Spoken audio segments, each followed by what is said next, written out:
X minus one by X equal to 2 எனில் X power four plus one by X power ஃபோரின் மதிப்பை காண்க.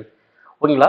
இப்போ எக்ஸ் கொடுத்து எக்ஸ் பவர் ஃபோர் கொடுத்தோம்னா நம்ம டேரக்டா எக்ஸ் பவர் ஃபோர் கண்டுபிடிக்க முடியாது. இது எப்படி கண்டுபிடிக்கலாம் பார்த்தீங்கன்னா x minus one by x இதோட மதிப்பு எவ்வளோ 2. அப்போ இதுல இருந்து x square plus one by X square கண்டுபிடிக்கலாம். X square plus one by X square கண்டுபிடிக்கலாம். பாருங்க அப்போ இங்கே எக்ஸ் இங்கே எக்ஸ் ஸ்கொயரா, அப்போ இங்கே என்ன பண்ணா கொடுக்கப்பட்ட நம்பரை ஃபர்ஸ்ட் ஸ்கொயர் பண்ணுங்க. அப்போ 2 ஸ்கொயர் பண்ணா 4.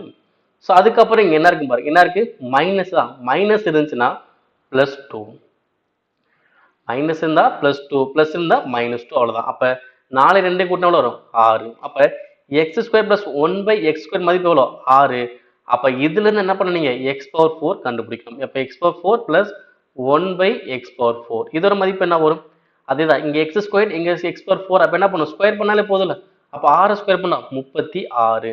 அடுத்து இங்க என்ன இருக்கு பிளஸ் இருக்கா, பிளஸ் இருந்தா என்ன வரும் மைனஸ் 2. அப்போ 36 2% வரும் 34.